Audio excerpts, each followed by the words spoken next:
Hello, my bookish friends. Welcome or welcome back. I am Elizabeth. This is Reading Riley, and today I want to talk to you about adult dystopian novels.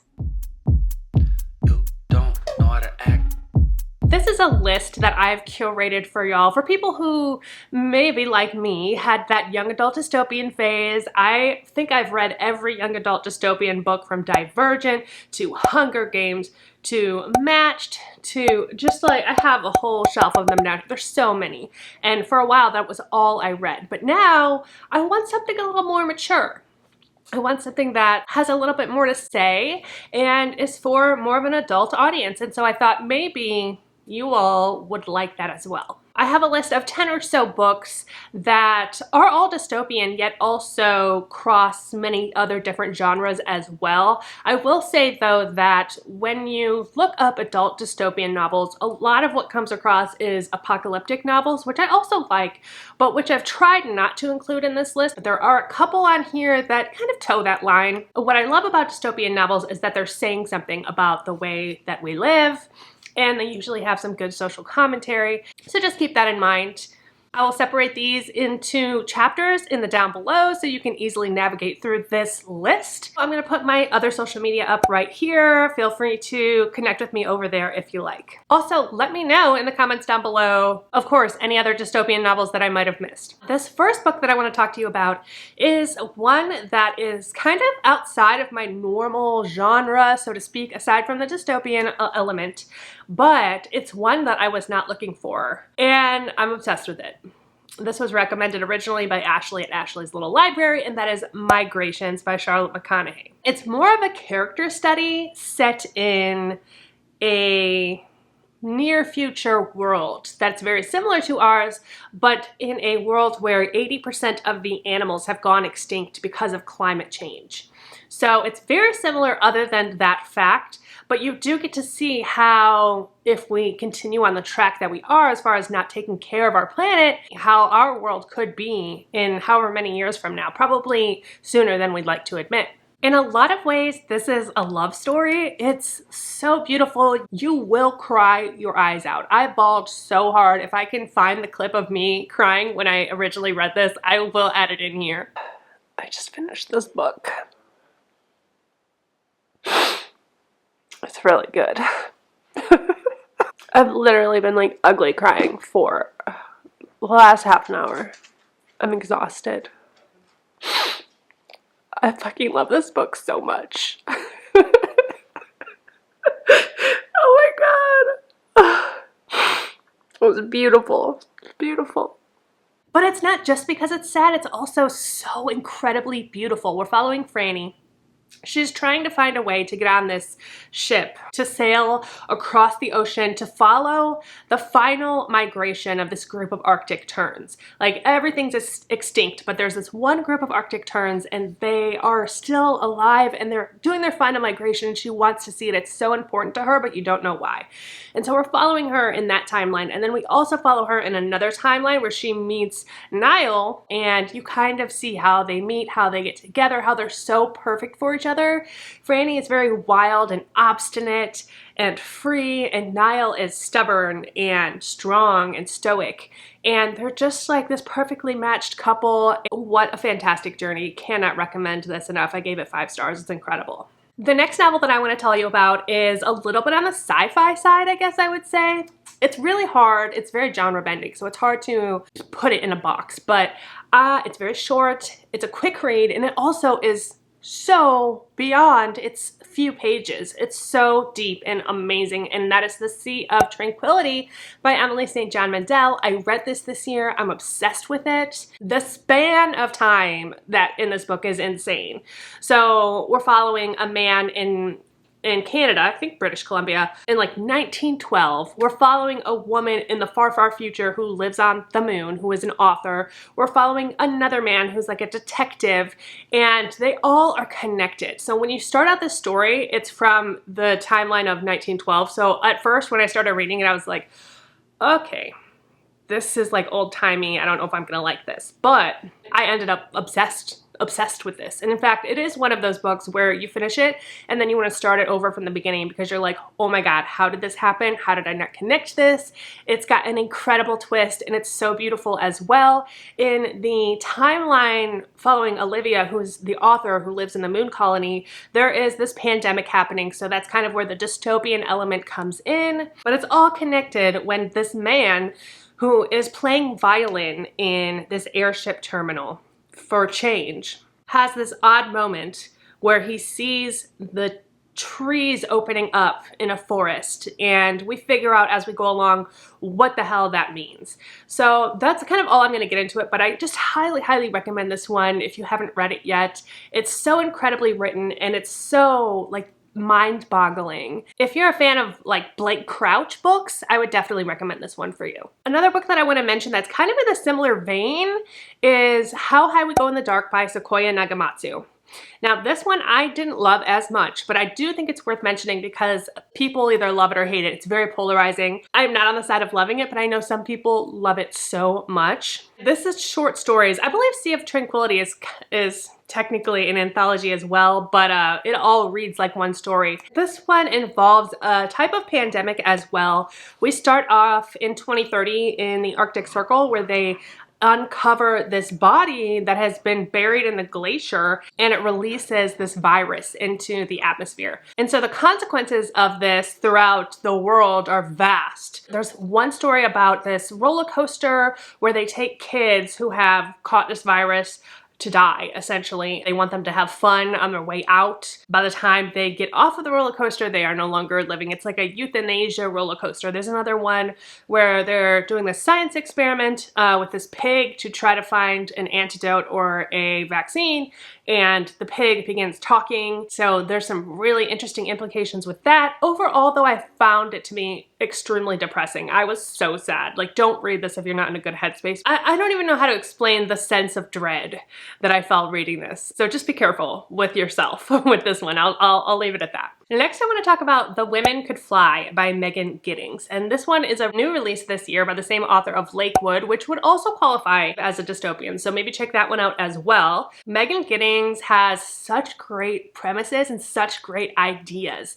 I love her social commentary and I love what she has to say with this one as well. This is compared to Margaret Atwood, Shirley Jackson, Octavia Butler, so those are some pretty heavy comparisons. This is about this bond between a woman and her mysterious mother, and it's set in a world where witches are real, and women are very closely monitored. So by the time you turn 30, if you're not married, you have to sign up to be monitored every second of your day forever forward because the government assumes that if you're not married by 30, you must be a witch.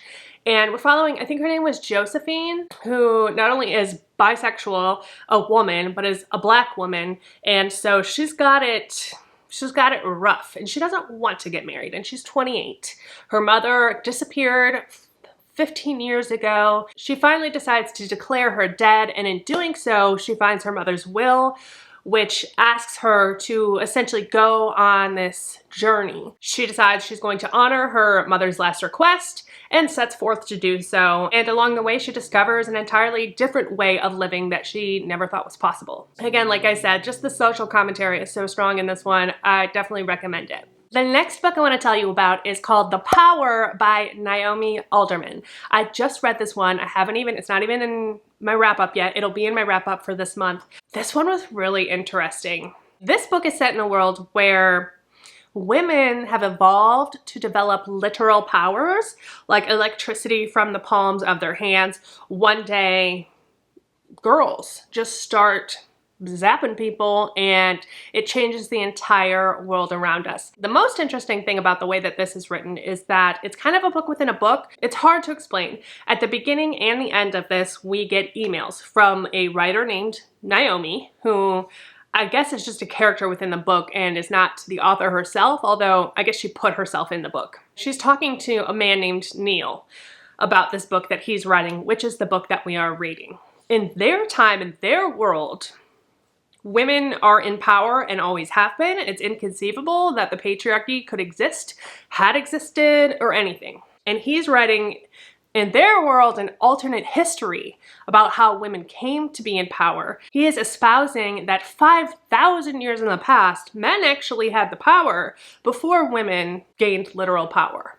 So this whole book is his story. So we're going through the evolution of how that started, where it came to be, but really it's exploring power in general. Does absolute power corrupt absolutely? What is power? How do you hold it? What is the shape of it? Is it really power until it is used? And is it a commodity? Is it a kind of wealth? So we're exploring all of these different questions within this novel. A really interesting idea. I'm glad I read it. I feel like it is a little bit ambitious for just one novel, but I love what it's trying to say. Next, if you have not read this book, it is time. Do yourself a favor, if you can handle it. So let's say this is a horror book and it's been huge on BookTube as well as TikTok. So you've probably heard of this one, but if you have not, this is your sign. I'm telling you right now, it's time to do it. And that is Tender is the Flesh by Agustina Basterica. Tender is the Flesh is a definite dystopian. This is kind of the closest to your classic dystopian novel. It's set in a world in the future where animals are no longer consumable to humans. There's something in their system that makes humans sick, and so we can no longer eat meat, any kind of meat at all. And instead of just becoming vegetarians, what do? We start farming human meat. So this is completely a book about cannibalism. Prepare yourself for that. It's so graphic. It's so disturbing on so many levels. And the world building is so incredible. It has so much to say about the way we treat animals as far as like the system of farming animals, and comparing them to humans directly just makes you think about it in a completely different light. We're following a man who's at a manufacturing plant that used to manufacture animal meat, but has had to evolve with the times and now is manufacturing human meat, and he's not incredibly comfortable with it, but this is his living, this is his career, so he kind of just goes with it.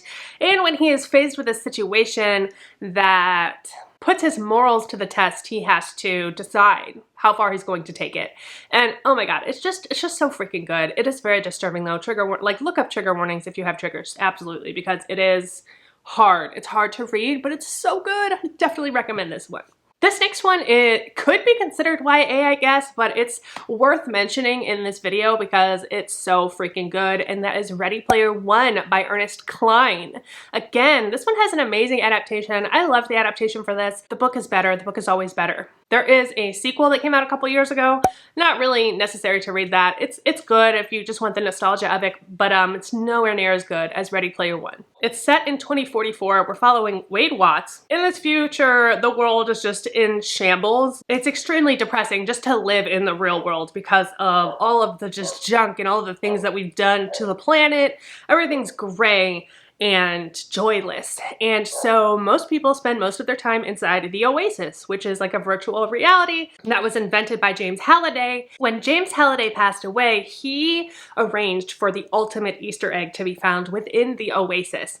In the Oasis, you can be whoever you want, you can look like whatever you want, you can explore different things. For years now, no one has been able to figure out how to play this game, this series of puzzles, until Wade Watts comes across the first puzzle. Now, everything in this puzzle is based on Halliday's youth set in the 1980s. So there's so much nostalgia in here. There's John Hughes, there's Pac-Man, there's Devo. It's like everything you can imagine from the 80s. So it's incredibly nostalgic, and you have to know all of those things in order to get the Easter egg. And so people in general in the world have kind of reinvigorated this 1980s pop culture, and it's just so much fun. Wade Watts has to fight against this major corporation in order to get this because he doesn't want them to have the power. Amazing sci-fi-ish type story. If you haven't read this yet, I would highly recommend it. This next one is a modern classic at this point.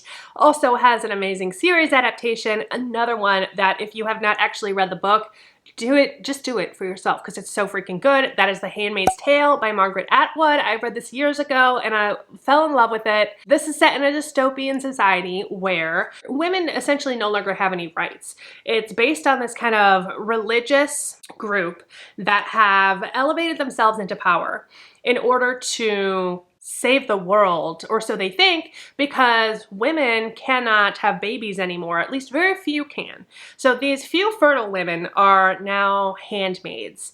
They serve a commander and the commander's wife. They're not allowed to read. They're not allowed to work. They're not allowed to have normal lives. They have to hope and pray that each week when they have this ceremony with their commander, that they get pregnant and give him a baby, because that is their sole purpose in life. The show is great, but I would definitely recommend the book if you have not read it. Next, I want to talk about a few classics that are worth reading. You may have heard of them, you may have seen the adaptation, but they are absolutely worth reading. Some of my favorite books of all time. The first one I want to talk about is Fahrenheit 451 by Ray Bradbury. The message of this book is so terrifyingly relevant today. It's written 60 years ago and it's even more relevant today than it was when it was written, which is devastating. So in this story, we're following Guy Montag, who is a fireman. Firemen in this world aren't typical firemen that we are used to. They are responsible for burning books and the houses that they are found in, destroying all evidence of books. Heaven forbid people should read and learn. Most of the people who live in this world are obsessed with their television families. This is commenting on consumerism, it's commenting on the digital age, it's commenting on the fact that we spend so much time on screens that we are basically robots. We're not even humans anymore. Guy just does his job every day. He doesn't see anything wrong with it. This is the way it's always been. This is the way it's supposed to be. And he thinks he's doing a good job. But he meets his neighbor, Clarice, who is different and enigmatic. And she sees the world in this beautiful way. And she introduces him to a past where people didn't live in fear of the government, where people found beauty and inspiration in the written word, where people learned and created, were cultured and beautiful. And he starts to question everything that he's ever known. There's an adaptation of this with Robert, oh, what's his name? Something B. Jordan, this guy. And it's really good too. Read the book first if you haven't. Next, we have Brave New World by Aldous Huxley. This is published in 1932. It's relatively short. It's easy to read. It's so good.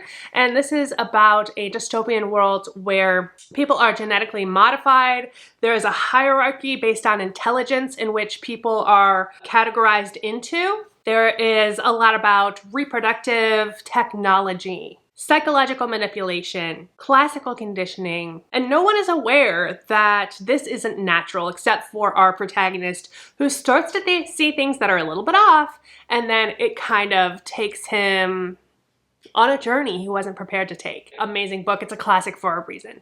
And that's going to be it for my adult dystopian novel list. I hope you have enjoyed this. I hope you found some books that you're really interested in checking out. I appreciate you hanging out with me today. I appreciate you for still watching at this point. Again, in the comments below, let me know some other dystopian novels that I may have missed. Not including young adult, because I guarantee you I've read it. I guarantee you I've read it. Don't forget that life is short, so read Riley. Cheers and goodbye!